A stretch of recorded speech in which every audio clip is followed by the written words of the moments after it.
प्रियंका की शादी सहारनपुर के एक शहर में ध्रुव से हो जाती है। प्रियंका एक इंटीरियर डिजाइनर होती है और उसका अपना एक बिजनेस होता है। ध्रुव का घर बहुत ही साधारण सा दिखता है। उनके घर में हर चीज पुरानी और घर के हिसाब से बिल्कुल अलग होती है। प्रियंका को लगता है कि वो इस घर को बहुत ही सुंदर बना सकती है।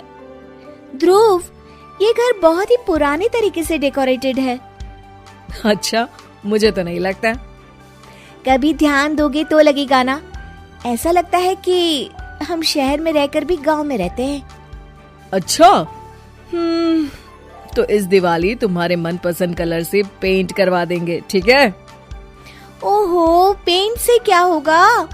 ये फर्नीचर इतना पुराना हो गया है, खुद कह देता होगा कभी तो, भगवान के लिए बदल दो, भगवान के लिए मुझे बदल दो।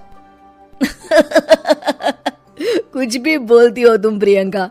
अरे कितना सुंदर लगता है ये सोफा। हाँ, साइज देखा है इस घर के फर्नीचर का। ऐसा लगता है घर नहीं गोडाउन है। मुझसे नहीं, मम्मी और पापा से बात कर लो इस बारे में। ये सब उन्हीं की पसंद का आया है। हाँ, तभी तो इतना ओल्ड फैशन है। कुछ कहा क्या? अरे कुछ नहीं।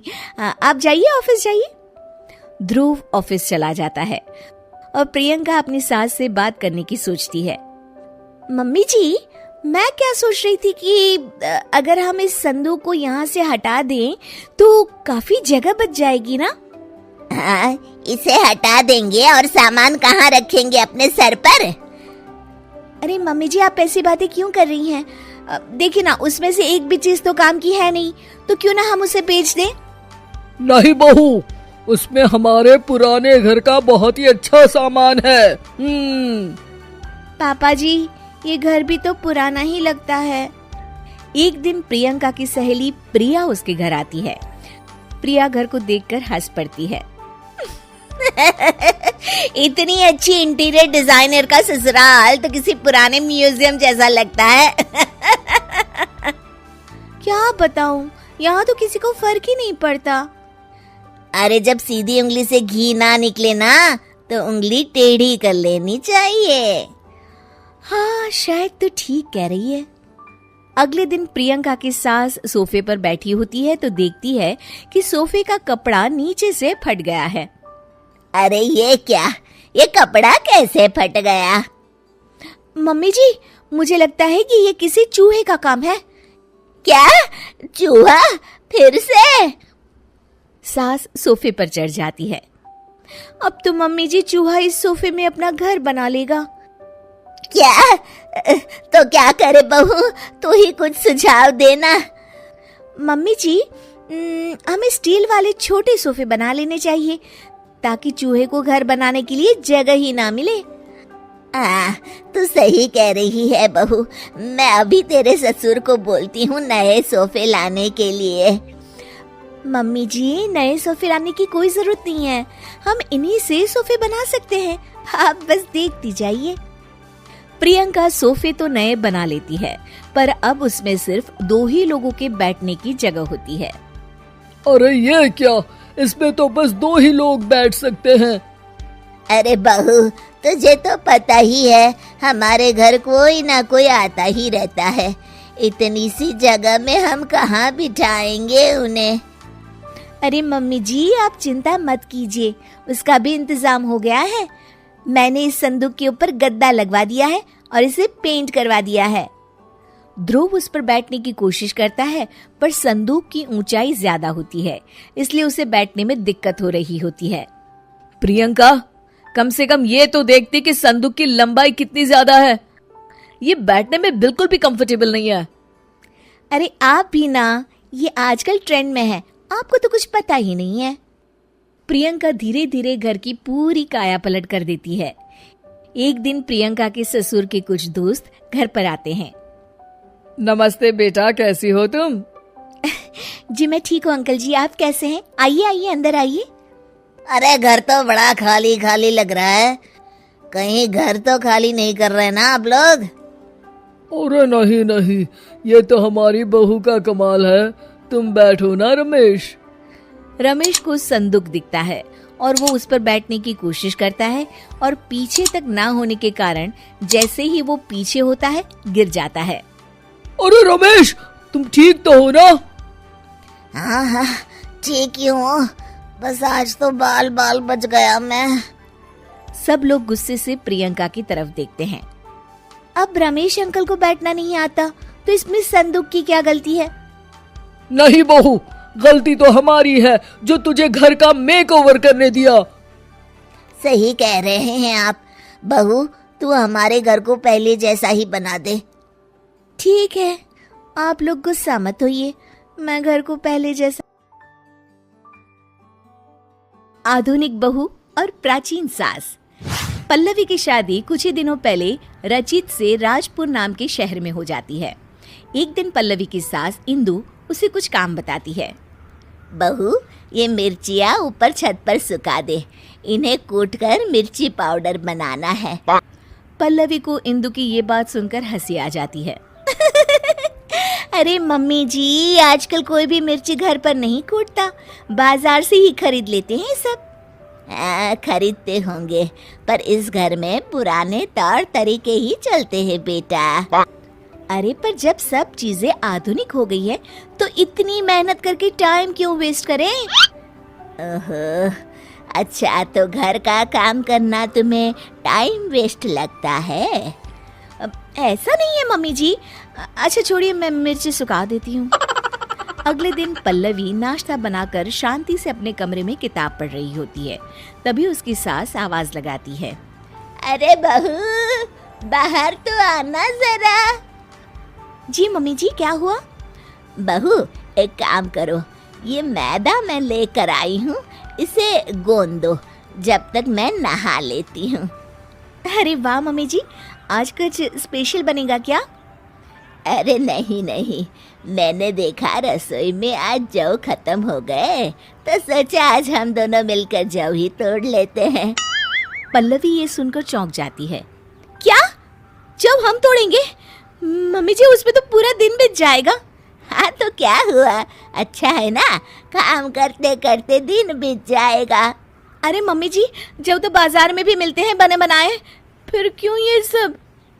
अरे बहू, तुमने फिर मार्केट की रट लगाना शुरू कर दिया। तुम्हें बताया था ना कि हमारे घर में ऐसा ही होता है। इंदु पल्लवी से पुराने तौर तरीकों से काम कराती थी और पल्लवी जब भी कोई किताब पढ़ने या कोई फिल्म देखने बैठती तो हमेशा ही इंदु उसे कोई ना कोई काम दे देती, जिसमें काफी वक्त लगता था। पल्लवी को ना ही खुद के लिए समय मिलता था और ना ही अपने पति के लिए। सुनिए जी, आप मम्मी जी को कुछ कहिए ना कि वो घर में मिक्सी ले आए, सिलबट्टे से तो मेरे हाथों में ही दर्द हो जाता है।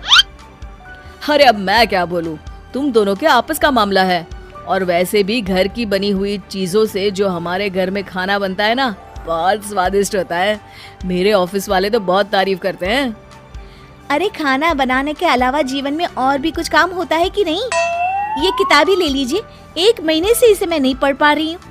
मम्मी जी के इस तरह के काम से इतनी थकान हो जाती है ना कि कुछ करने का मन ही नहीं होता और ना कहीं घूमने जाने का।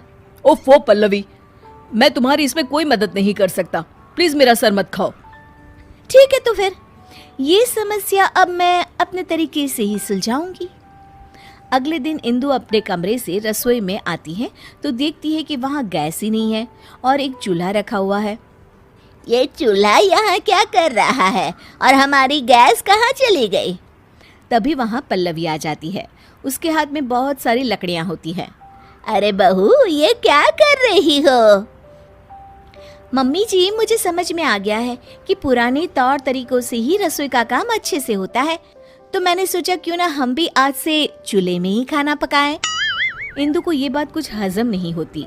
अरे बहू, ये गांव नहीं, यहाँ चूल्हा नहीं जला सकते।